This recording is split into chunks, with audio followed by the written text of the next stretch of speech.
In the waning light of a late autumn day, the town of Cedar Hollow lay quiet, nestled on the dusty edge of the Colorado frontier. The streets bore the soft hush of evening, just the distant creak of a saloon sign swaying in the breeze and the occasional thump of boots on worn wooden planks. At the edge of town, away from the hum of gossip and whiskey-fueled poker games, a mule cart creaked slowly along the gravel road, pulling behind it the life of one Margaret Hartwell. Maggie, as the townsfolk called her, sat high on the bench, reins in her weathered hands, her back straight despite the ache in her bones. Widowhood had come hard and fast, her husband taken by pneumonia the previous winter. Grief, like the wind in Cedar Hollow, was constant and biting. But Maggie was not a woman to be blown off course. She had bartered the last of her jewelry and sold the small lot behind the general store to buy a long-abandoned cabin a few miles out. No one wanted the place. The land was cheap, the soil stubborn, but it was hers.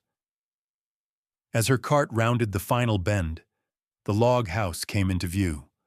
A hulking shadow against the burnt orange sky, the cabin stood alone, tilted slightly, as if wearied by the years, half consumed by wild vines and tall grass. The windows were dark hollows, the chimney crooked, and a corner of the roof sagged under the weight of time. Some called it cursed, others haunted. Rumors of strange sounds and disappearances long ago drifted through town like tumbleweeds. But Maggie wasn't one for superstition. She stopped the mule at the front gate, or what was left of it. Stepping down, boots crunching dry earth, she took a deep breath. The air smelled of pine and old ash. Her heart beat not with fear, but the heavy rhythm of resolve. She unlatched the cart, unloaded sacks of flour and dried beans, blankets, a rifle wrapped in oilskin, and the few pans and kettles she had left. A cast-iron stovepipe poked through the roof like a pointing finger. There was no one to welcome her, no family waiting. Just the whisper of wind through cracked boards. Inside, the house was a husk. Cobwebs draped across rafters like funeral veils. Dust coated every surface. The floor creaked with every step, brittle wood threatening to give way beneath her boots. She found a rusted washtub, filled it with water from the nearby creek, and set to work scrubbing. She wasn't afraid of labor. She'd worked alongside her husband for years, raised chickens, chopped wood, stitched torn coats. Survival was stitched into her fingers and burned into her knuckles. That first night, she didn't light a fire. The silence around her felt too complete to disturb. Instead, she sat in a rocking chair by the window, watching the tree line and sipping weak coffee, listening for something, anything, out of place. Coyotes yipped in the distance. An owl called once, then went still. Her eyes drifted closed, the weight of exhaustion folding over her like a blanket. But then, a sound. Subtle but wrong. Not wind, not animal. A soft scraping beneath the floorboards. She opened her eyes, every hair on her arms stiff. For a moment she told herself it was the house settling. That was all. She rose slowly, rifle in hand, and moved to the center of the room. The sound was gone. The next morning, she worked from sunup, clearing brush and patching holes in the roof. She chased a snake from the outhouse and hung herbs in the kitchen to dry. Still, the house carried a chill that lingered long past dawn. Late in the afternoon, she walked to town for supplies. More nails, fresh kerosene, soap.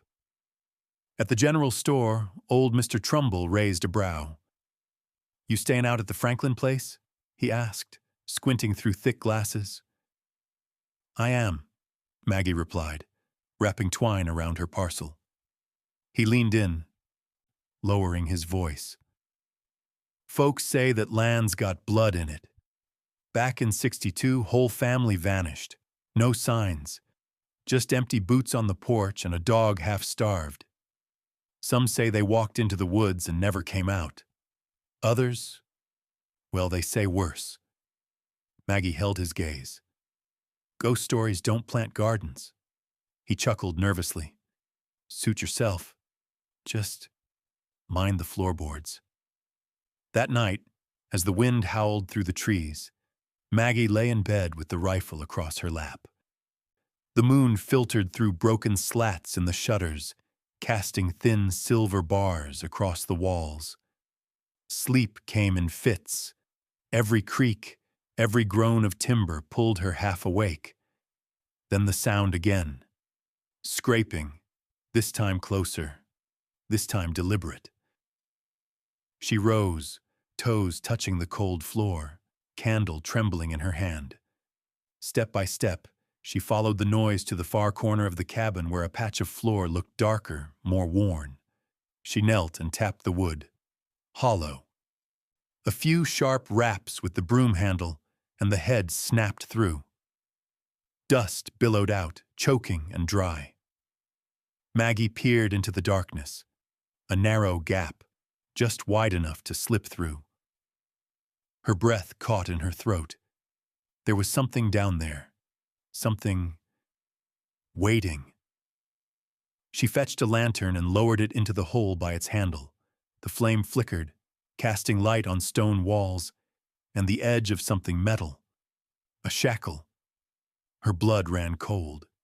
She backed away, heart pounding.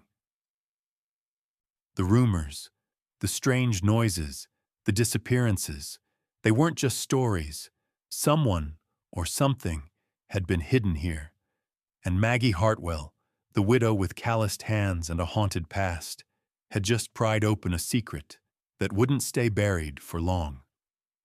The morning sun cast a dull glow through the dusty windows of the cabin, but it brought no warmth. Maggie stood in silence, staring at the jagged hole in the floor where her broom handle had broken through the night before.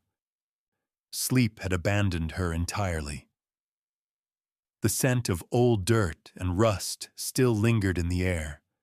Her lantern sat by the opening, its glass smudged with soot, the flame long extinguished. Whatever lay beneath her home was no mere crawl space. It was deliberate, dug and hidden with care. She fetched a crowbar from the shed and returned to the broken floorboards. One by one, she pried them up, exposing more of the dark opening. The smell grew stronger, damp wood, old iron, and something sour underneath it all. A pit of shadow yawned before her, square and steep. The ladder rungs nailed into the side of the wall had rusted, but still looked intact enough to hold weight. She tested them with her boot, then lowered herself down slowly, knees trembling despite herself. The cellar was barely tall enough for her to stand. The air was cold and stale, brushing against her skin like a warning.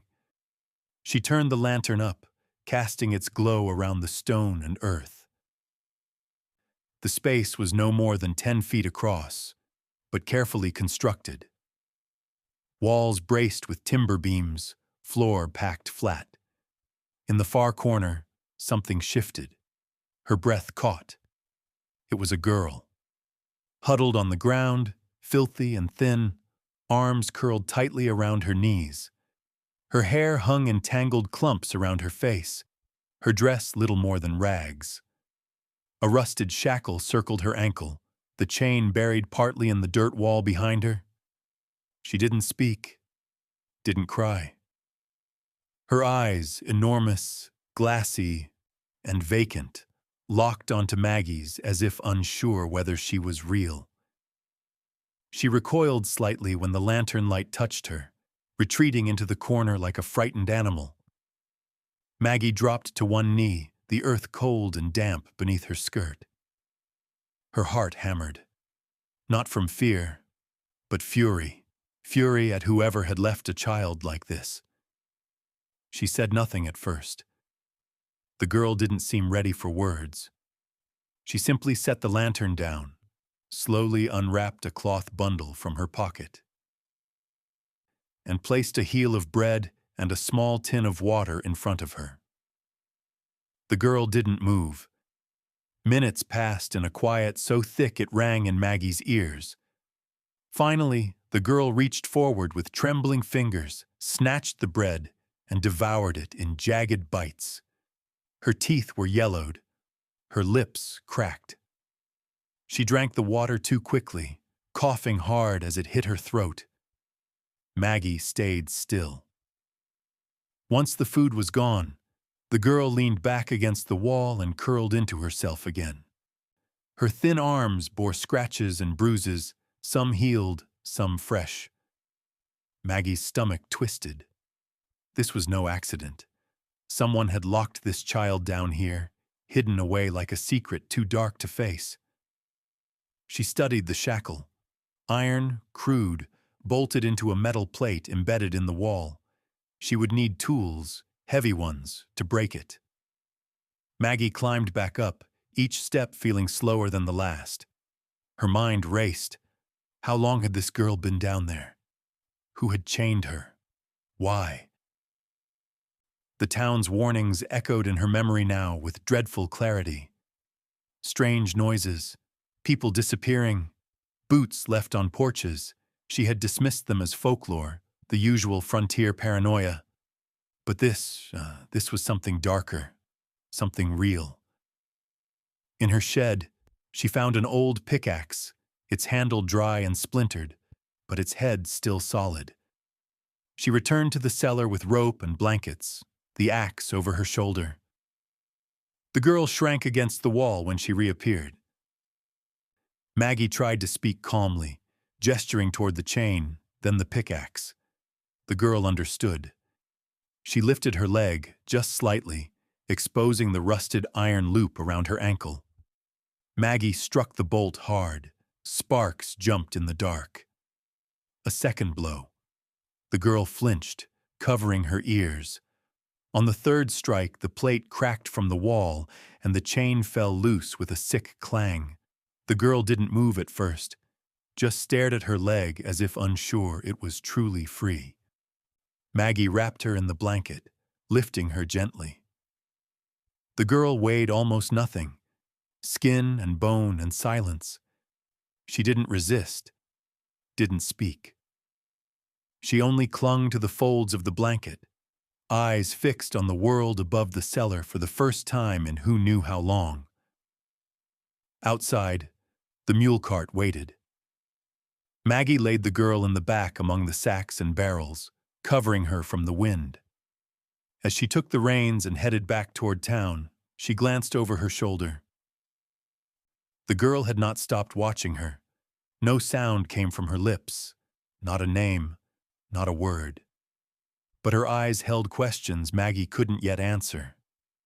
And in that silence, beneath the blue sky and the creak of wagon wheels, Maggie Hartwell knew the quiet life she had sought was gone. Something had begun, something neither she nor the girl could walk away from. The narrow path from the log house to town stretched out before Maggie like a line between two worlds, one of buried secrets and another of uncertain consequence. The mule plodded steadily forward, hooves crunching the gravel with each slow, deliberate step. The girl, thin, silent, and bundled in Maggie's thickest wool blanket, lay curled in the cart bed, her head resting on a flour sack. Every now and then, Maggie looked back to check on her, but the girl never moved. She just stared upward at the passing clouds, as if afraid they too might vanish. Maggie's thoughts churned like a rising storm. The girl was too malnourished to speak, too frightened to ask for anything. Her skin bore the pale hue of someone who had seen more darkness than light. Maggie had no idea how long the child had been underground, but her bones jutted sharp through her skin, and her ankles showed the angry imprint of rusted iron. Whoever did this had meant for her never to be found. As they entered the outer edge of Cedar Hollow, Maggie steered the cart away from the busier main road and down a quiet side path toward her own cabin, a modest structure she'd kept since before her husband's passing. It wasn't much, but it was clean, safe, and hidden behind a wall of tall aspens.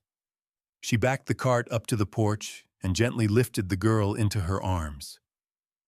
The girl flinched at first, but didn't resist. Her head dropped onto Maggie's shoulder, so light it felt like nothing at all. Inside, Maggie stoked the fire and filled a basin with warm water. She bathed the girl with soft cloths and trembling hands, working in silence. Dirt came away in thick layers. Cuts and bruises, long hidden under grime, began to show themselves. Some were fresh, some years old. Maggie's jaw tightened. The girl's silence wasn't just fear. It was trauma etched so deep it had taken root in her soul. She dressed her in a clean nightgown, one of her old ones cut down to size, and wrapped her in another blanket before settling her onto a mattress tucked in the corner of the single-room cabin. A small plate of bread and boiled eggs sat nearby. The girl eyed it but didn't touch it. Maggie didn't push.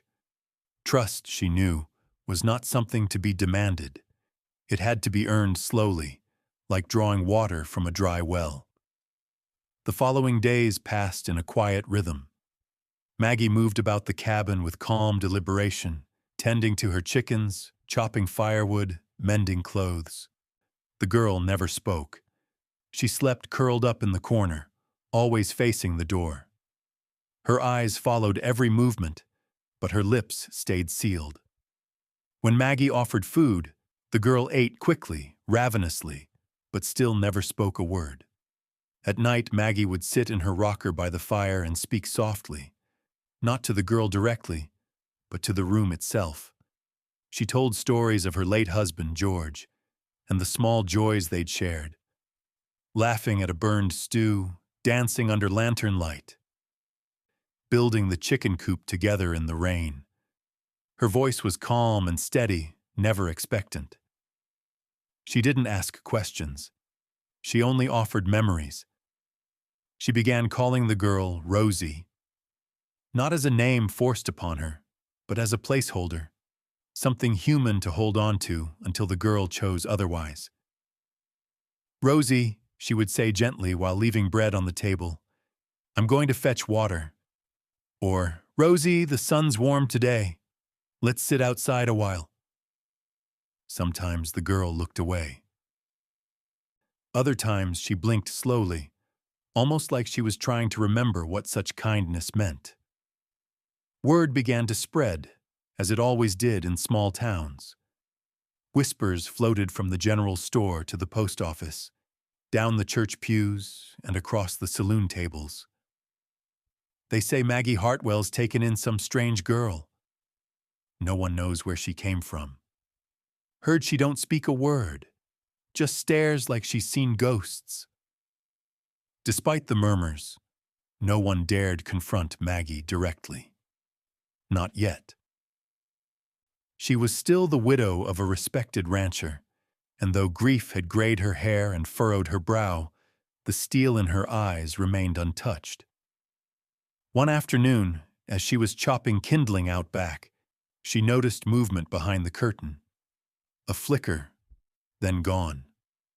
When she stepped inside, Rosie was sitting up on the edge of her mattress, hands clenched in her lap. Her eyes locked onto Maggie's with an intensity that made the older woman pause. Rosie stood slowly and crossed the room, barefoot and quiet as falling snow. She reached out, hesitant, and placed a small tin cup on the table, the same one Maggie had filled for her that morning. It wasn't the action itself that moved Maggie, but the intention behind it.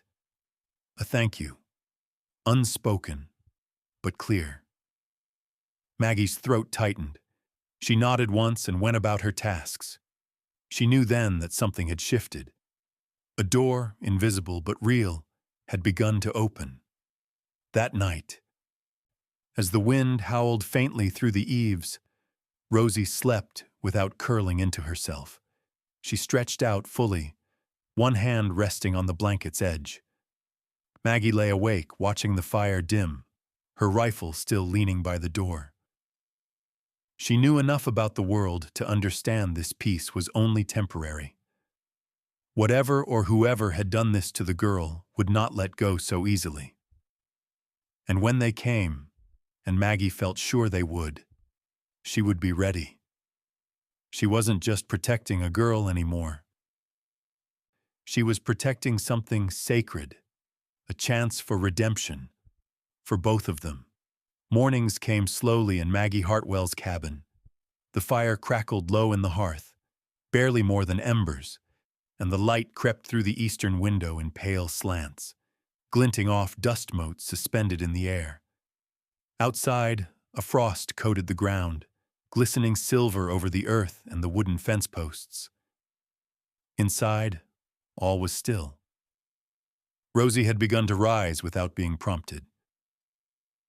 She no longer curled into herself, no longer eyed the door as if escape were the only goal.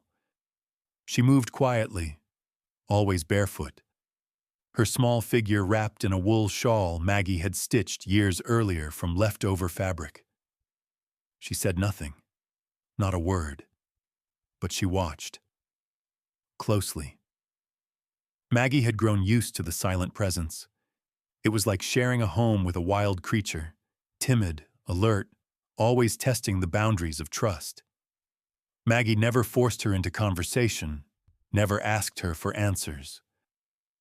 She simply went on living her life and allowed the girl to witness it.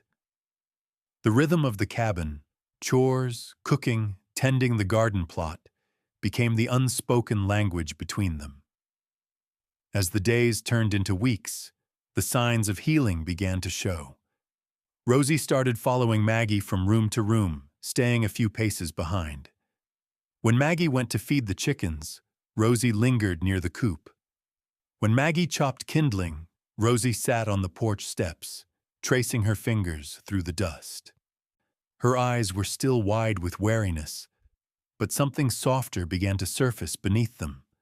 Maggie noticed the way Rosie's gaze lingered when she tended to a wounded hen, the quiet interest when she added herbs to the stew pot, or when she brushed out her hair in the evening light. These small signs were seeds, silent but blooming. Still, the silence weighed heavy in the evenings. The cabin, once her refuge from the noise of the world, now felt cloaked in something more complex. Maggie began to speak, not to demand answers, but to offer pieces of herself. She told stories, not always about loss, though it hung over them like the scent of old smoke, but stories of survival. Of the hard winters she and George had survived, of the harvest that nearly failed, of the time a bear wandered into their barn and refused to leave. These tales came gently, unhurried, spoken while peeling potatoes or stitching torn sleeves. Rosie listened. That much was clear. She never responded, but her posture shifted, her head tilted. Her eyes flicked toward Maggie more often. She began eating more, sleeping better. She even reached out once to pet the cat that wandered through from a neighbor's barn, flinching at first, but then letting her hand rest against the animal's warm fur for just a moment. One afternoon, as Maggie watered the squash patch, she turned to find Rosie standing in the doorway holding 2 tin cups. She hesitated, then stepped forward and held one out. Maggie took it, surprised. Inside was water, cool and fresh from the barrel outside. Rosie turned and walked back to the porch without a sound. Maggie drank slowly, her throat tight with emotion. That one gesture, simple, almost invisible to anyone else, was the first time Rosie had initiated contact. But not all was peaceful. Gossip, as inevitable as rust, had started to spread.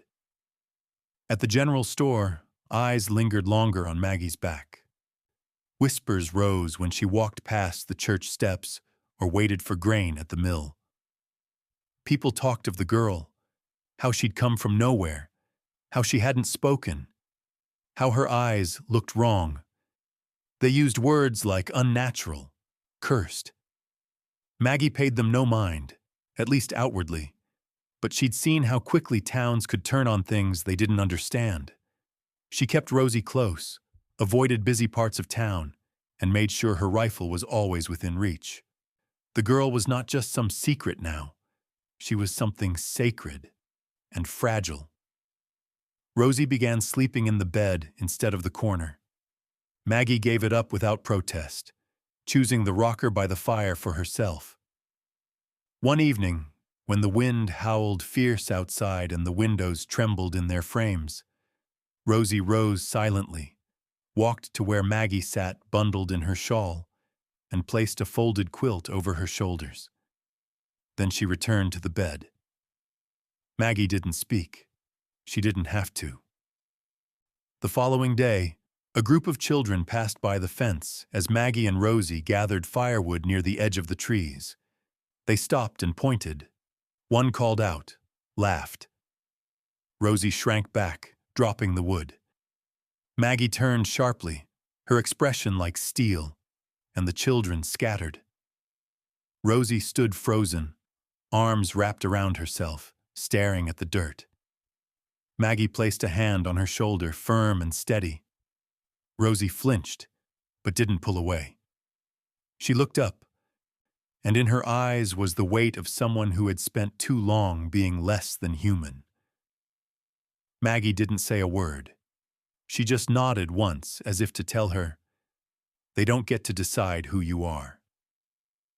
Later that night, as the firelight flickered low and the stars spread over the frontier sky, Maggie looked at the girl sleeping soundly under hand-stitched quilts and felt something shift within her.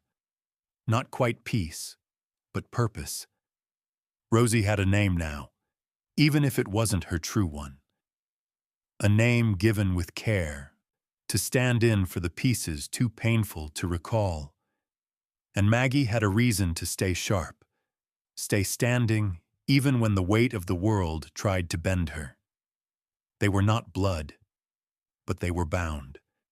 And though the world outside still held danger, for now, inside that quiet cabin, something like family had begun to grow. The wind changed the morning they arrived. It came rolling in off the plains with a bite, bending the prairie grasses and tossing dust into the air. Maggie noticed it while tending to the hens, a prickling sensation running up the back of her neck, one she'd come to trust in her years alone. The air held weight, as if something unseen had stirred and begun moving toward her doorstep. Rosie was inside, folding linens in her quiet, precise way. The girl had developed a rhythm to her days now, one built around the safety of Maggie's routines. She didn't speak, but her silence no longer carried the weight of fear. It had become something steadier, more watchful, as though she were trying to memorize peace while it lasted. By mid-afternoon, the sound of hooves echoed down the gravel trail. Maggie froze mid-step. It wasn't the slow, familiar clip-clop of a neighbor's wagon. These were faster, purposeful. 3 horses, maybe 4. She could tell by the rhythm. Men who rode like they had somewhere to be and someone to corner. She stepped to the porch, shotgun propped against the doorframe. Her eyes narrowed as the riders came into view. 3 men. The one in front wore a dusty duster and a wide-brimmed hat pulled low over his eyes. He rode a black stallion, tall and lean with scars down its flank. The man didn't smile, didn't greet. He reined in the horse right at her fence line, boots clicking as he dismounted and stepped through the gate like he already owned the land. Gus Mathers.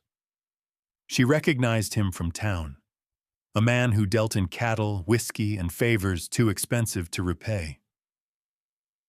He had the look of someone who'd grown accustomed to getting what he wanted, because no one dared deny him.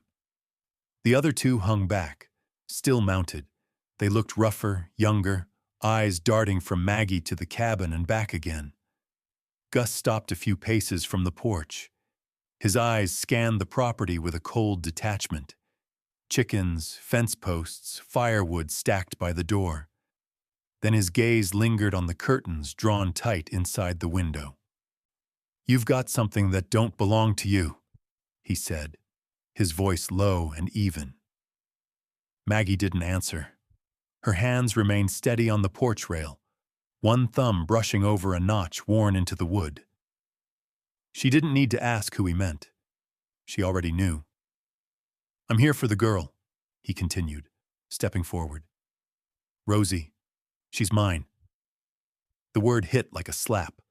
Not someone I know or my daughter. Just mine. Like property. Inside, Maggie heard the faint creak of floorboards. Rosie was listening. Gus moved another step forward. She wandered off, got confused like they do sometimes. "I've come to take her back." Maggie didn't move. Her voice, when it finally came, was quiet but resolute. "She's not going anywhere with you." Something shifted in Gus's face, an edge of annoyance beneath the calm. He looked past her toward the window again. "You're making a mistake, widow." The title carried a hint of mockery, a reminder of her solitude, her supposed weakness. He stepped back, but not in retreat, more like a man who'd taken measure and made his calculations.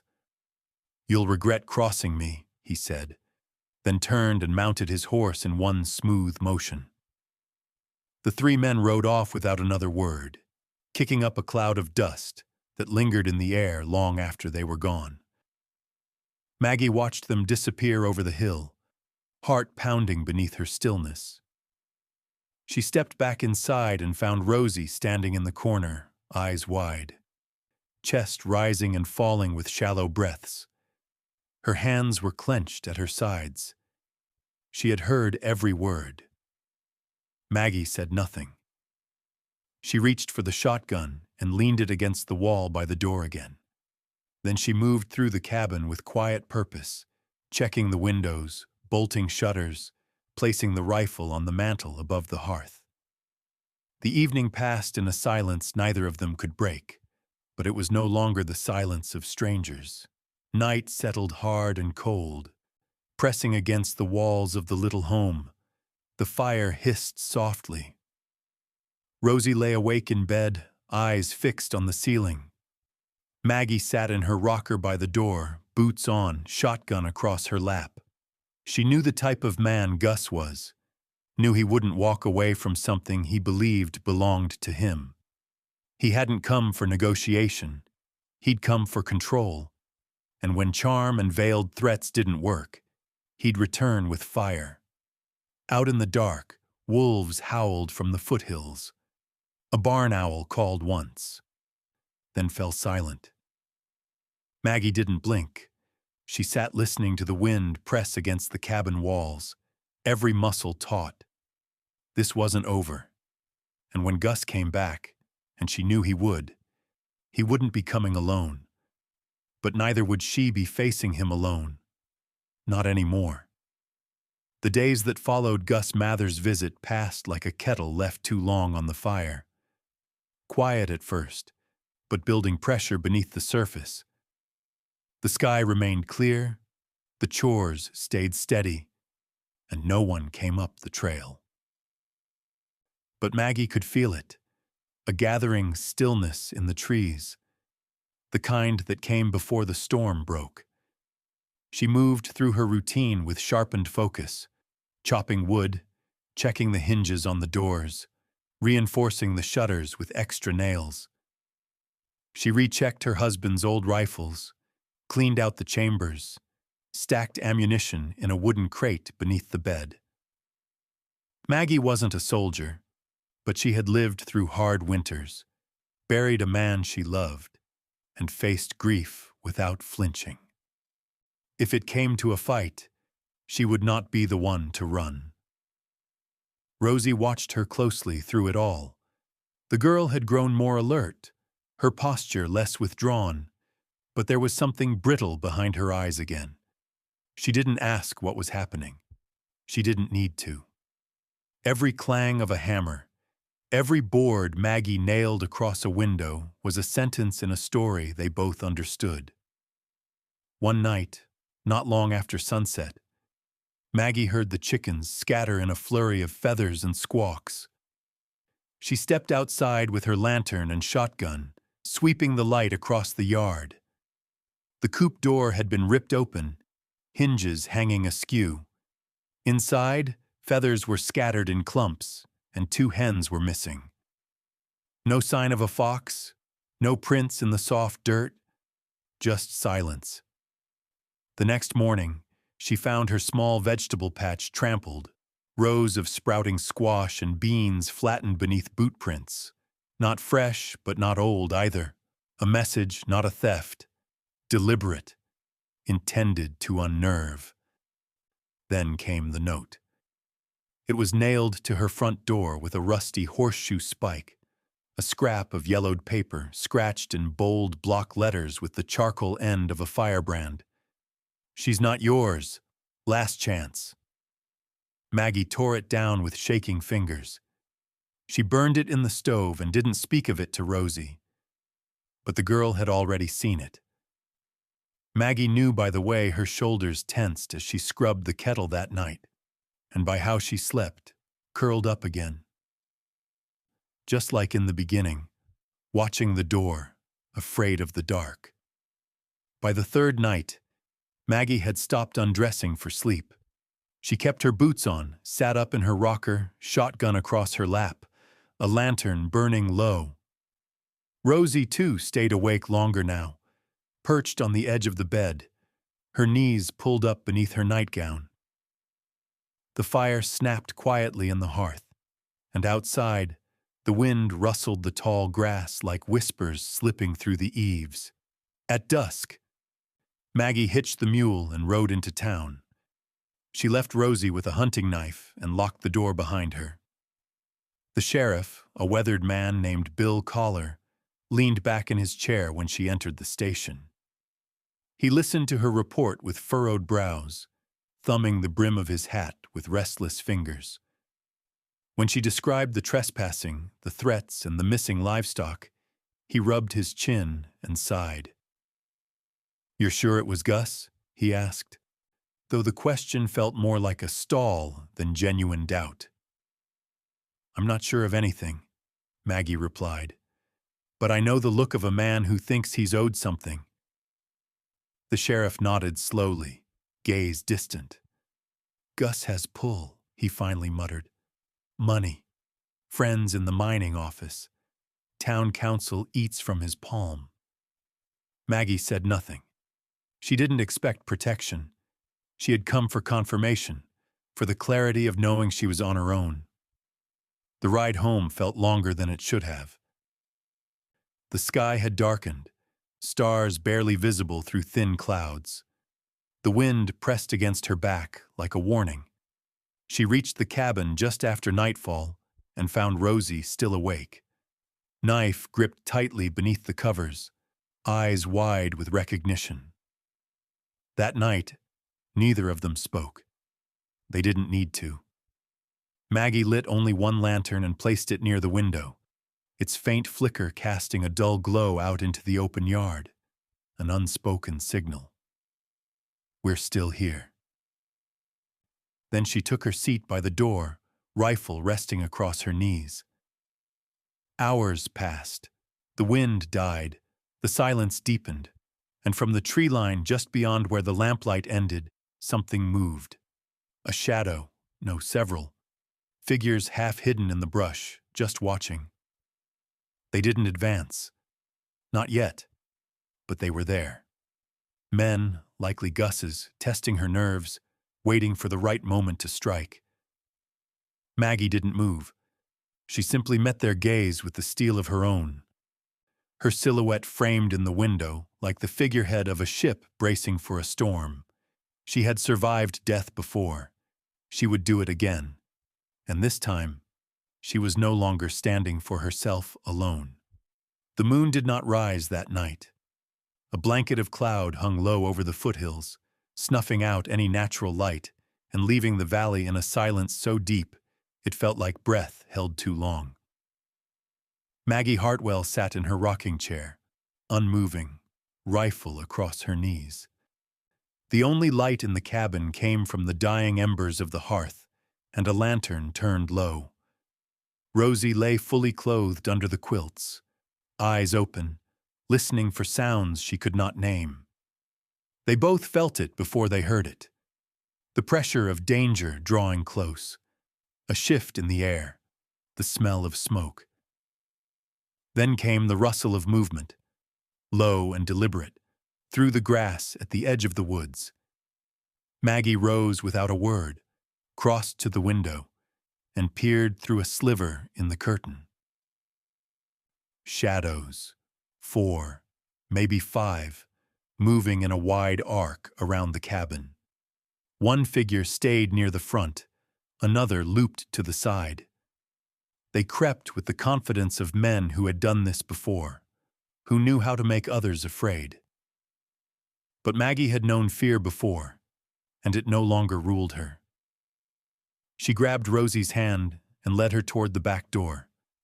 They moved quickly but quietly through the cabin and into the dark barn beyond the small yard. The floor creaked beneath their feet as they climbed the ladder to the loft above. Old hay rustled as they crouched down behind the bales. Then the silence broke. The first spark lit up below. A torch flung at the barn wall, flames licking at the dry wood with greedy fingers. Maggie cursed under her breath and grabbed a bucket. Rosie did the same. They worked in tandem, tossing water from the rain barrels down onto the flames as they flared. Smoke curled up toward them, choking and acrid, but not yet enough to drive them out. Outside, a voice called out, not yelling, not demanding, just cruelly calm. "Come on out, widow. Don't make this worse than it needs to be."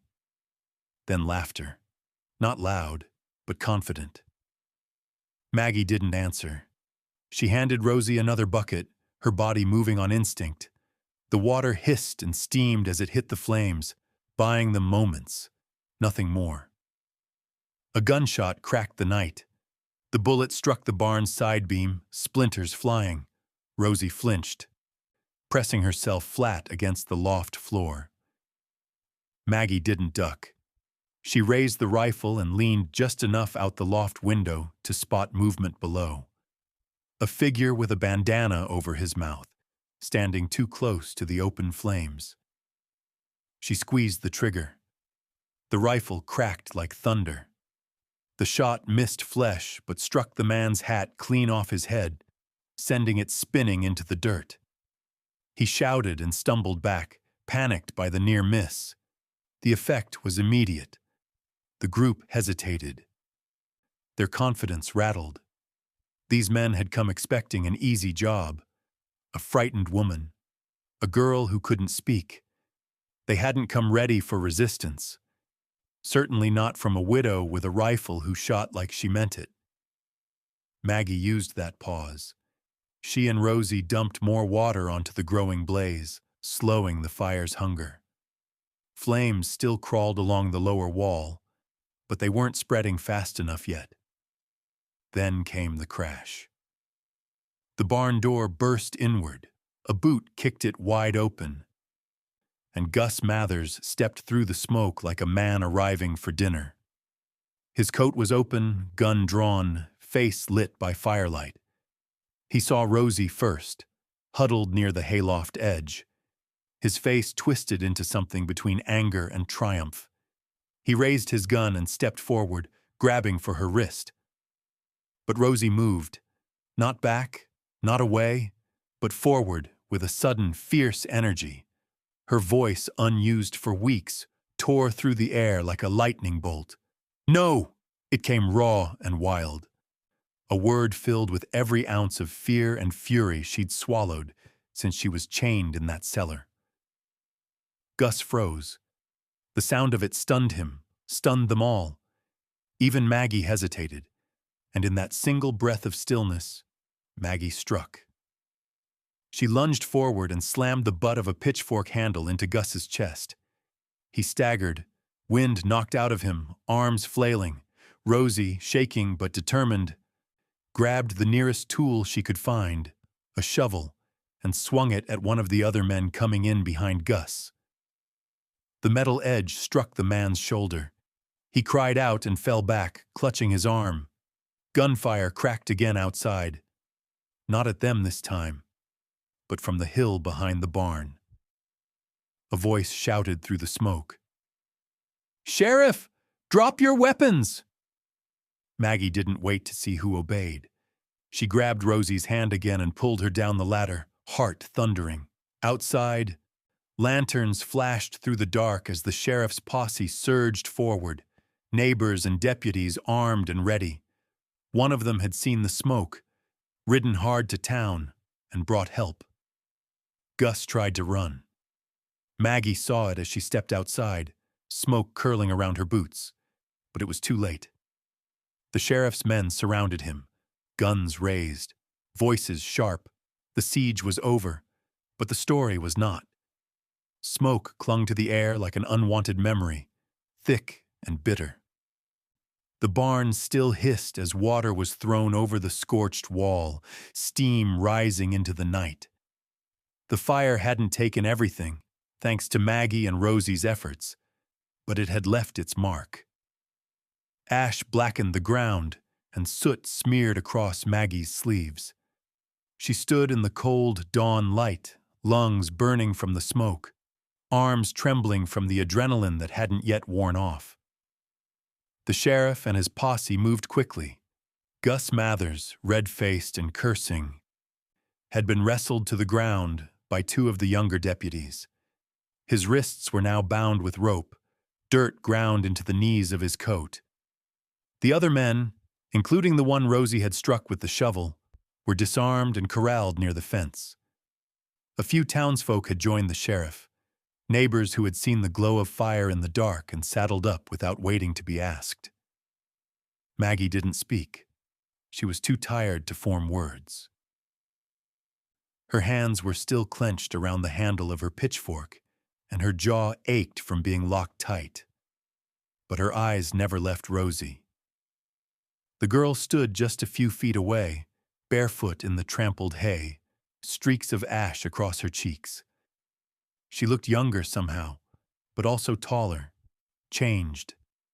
Her lips were parted, chest rising and falling in uneven bursts. She stared at Gus, frozen as if caught between fight and flight. Her fingers twitched, like she didn't know what to do with them now that the danger had passed. And then slowly, she stepped forward. The sheriff turned, watching her with careful eyes. So did the rest of the men. Rosie's feet moved one after the other, deliberate, steady, until she stood before Gus, who glared up from where he knelt in the dirt. His lip bled from the earlier scuffle, and his pride hung in tatters, but his voice still carried the poison of ownership. "You think you're free now?" he spat. "You think she can protect you?" Rosie's eyes didn't leave his. Her hands hung at her sides. The silence stretched. Then, clear, steady, and sharp as broken glass, her voice rang out again.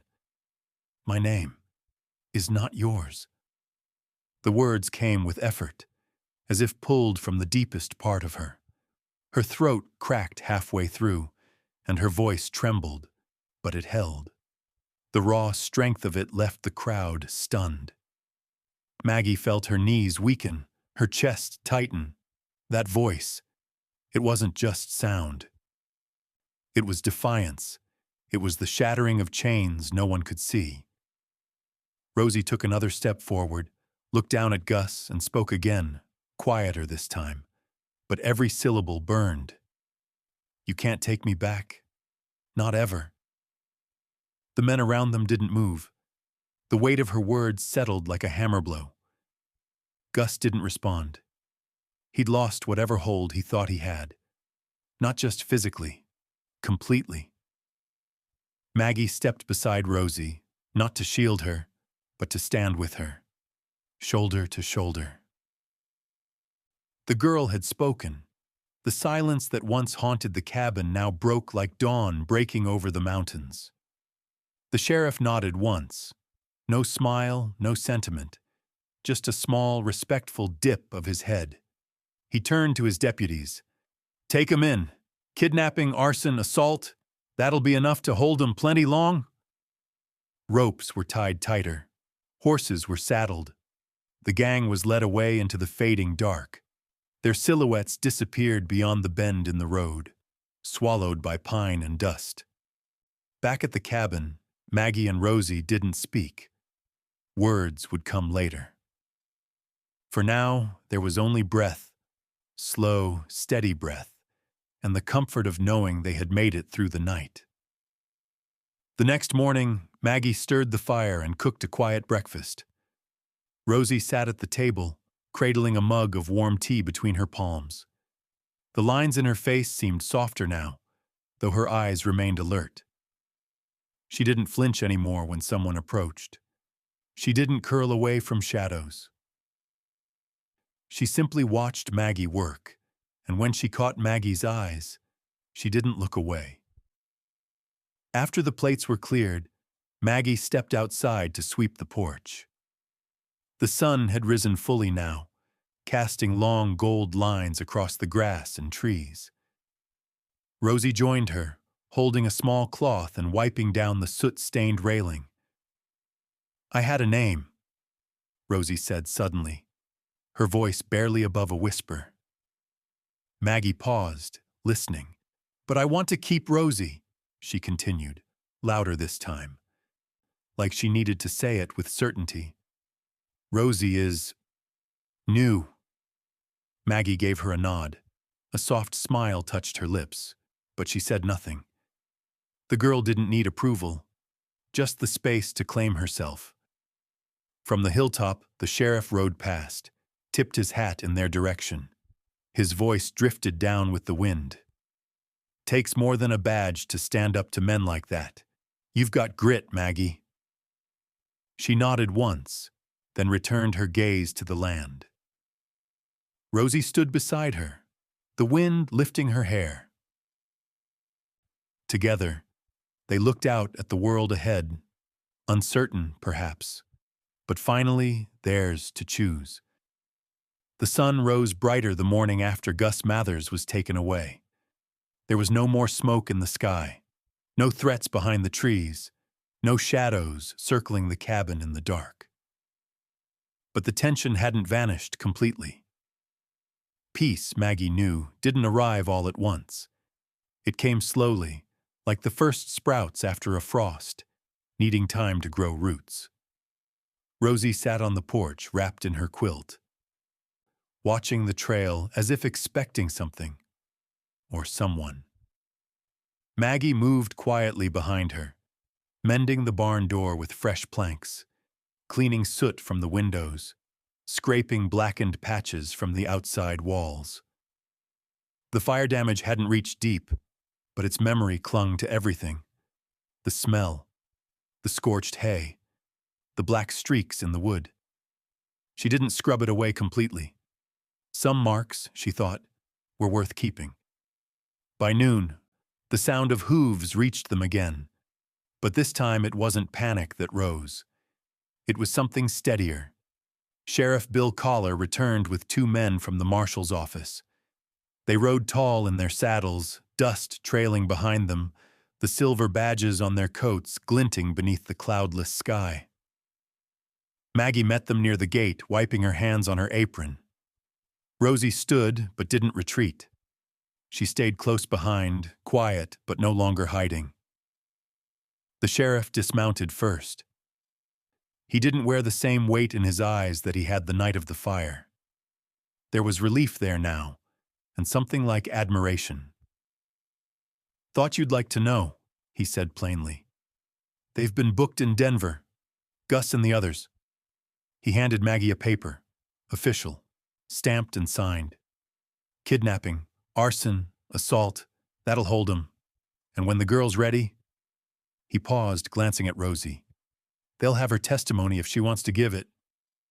But they've got enough already. Maggie nodded slowly, reading each line. The ink blurred for a moment before her eyes refocused. Not from weakness. Just the weight of it finally becoming real. Gus Mathers, the man who had ridden onto her land with fire and fury, was gone. And this time, he wouldn't be coming back. Rosie approached the sheriff without prompting. She held out her hand, small, still healing from old wounds, and he took it with care.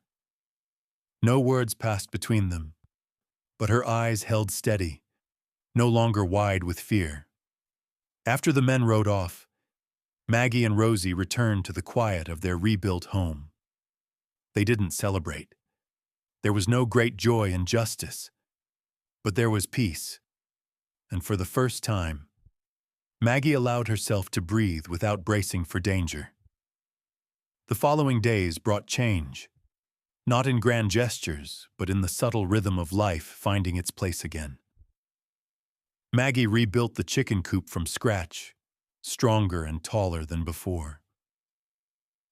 Rosie helped, driving nails with clumsy but determined hands. They retilled the trampled garden, replanting the squash and beans. Rosie picked up a small wooden carving knife from the market in town and began whittling in the evenings.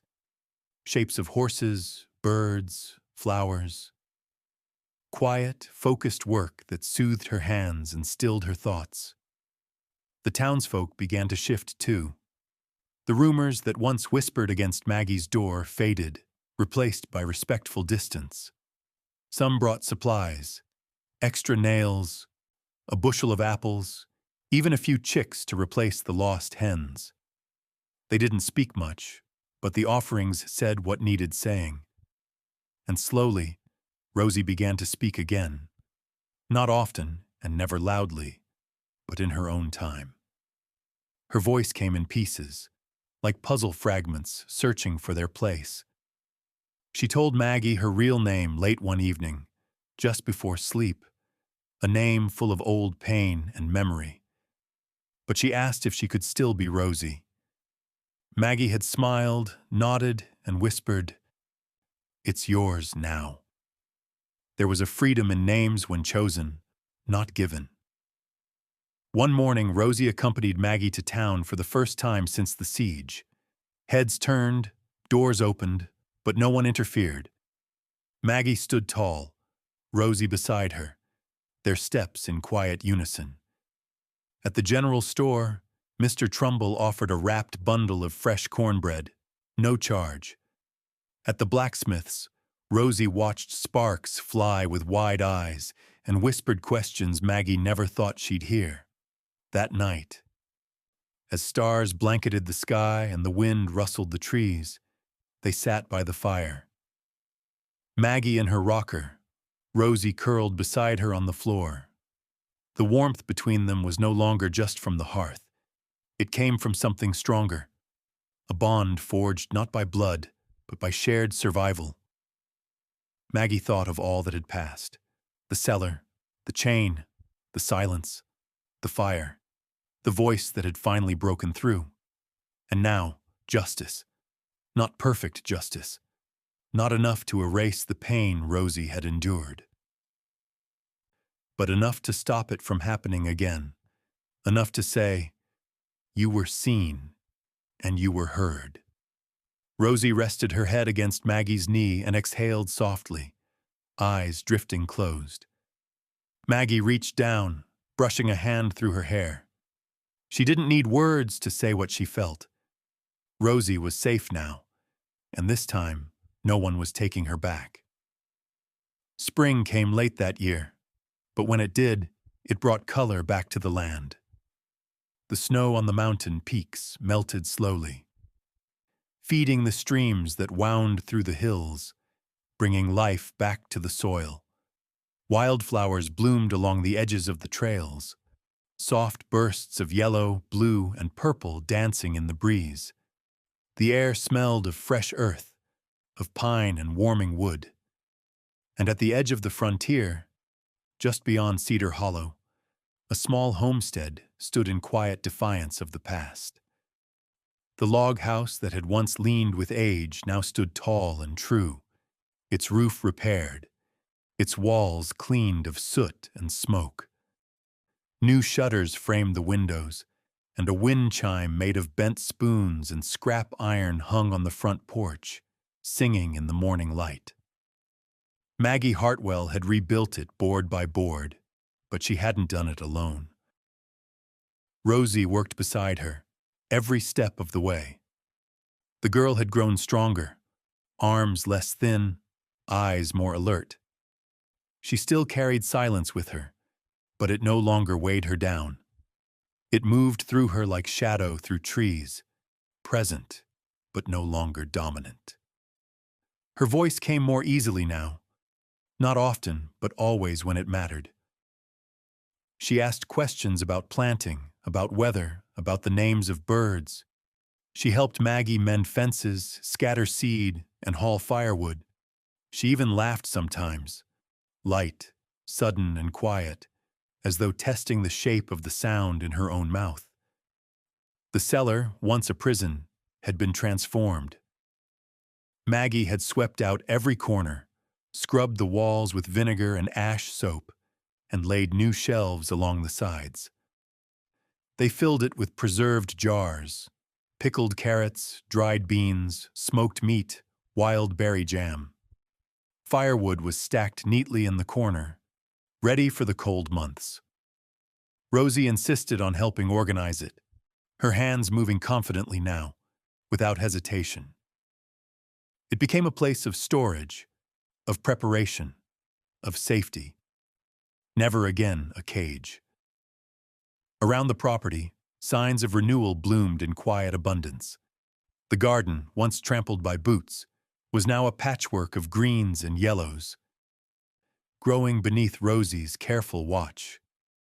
She had taken to singing softly as she worked, a melody with no words, just hums that carried through the air like sunlight. The chickens returned, too. Maggie had built a new coop, stronger and safer, and the birds thrived under Rosie's care. She gave them names, strange ones. Pebble, Wagon, Lady Grit. Maggie never questioned the choices. She liked hearing Rosie speak them aloud. Each day followed a gentle rhythm. Feed the animals, work the garden, fetch water, tend the fire, share supper on the porch. Sometimes they'd sit long into the evening, wrapped in blankets, watching the sun dip behind the mountains. Words weren't needed. The silence between them had changed. It wasn't heavy anymore. It was full. One evening, as the orange sky faded into blue, Maggie sat beside Rosie on the porch, a cup of coffee warming her palms. The air was cool, sweet with pine and damp soil. A rabbit hopped across the far end of the yard, and the wind chime tinkled softly. Rosie turned to her. Her face was calm, her eyes reflecting the fading light. "No one owns me," she said, voice quiet but certain. "Not then, not now." Maggie didn't speak. She just nodded, her throat too tight to answer. A long moment passed before she placed her hand gently over Rosie's. No words, just presence, just truth. They sat like that for a while, listening to the sound of life returning to the land. Later that week, a letter came from the sheriff's office in Denver. Gus Mathers had been sentenced, his gang disbanded, his land seized. There was no trial needed from Rosie, no testimony demanded. The law had done its part, and now the law was finished. Rosie read the letter once and burned it in the stove. She never said his name again. By summer, the townsfolk treated them differently, not out of pity, but respect. Maggie's name, once whispered with suspicion, was now spoken with pride. And Rosie, though most still didn't know where she came from, was known simply as the girl with the widow's grit. Children waved when she rode into town. Women offered her fresh bread and yarn.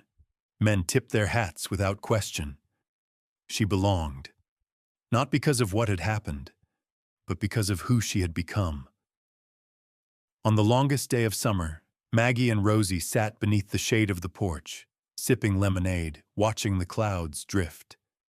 A breeze moved through the tall grass. Birds darted in and out of the trees. The land no longer felt haunted. It felt like home.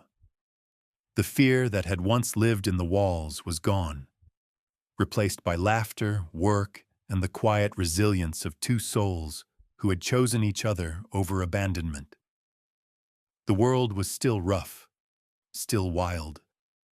But inside their small cabin on the edge of the Colorado frontier, there was strength, there was peace, and at long last, there was freedom.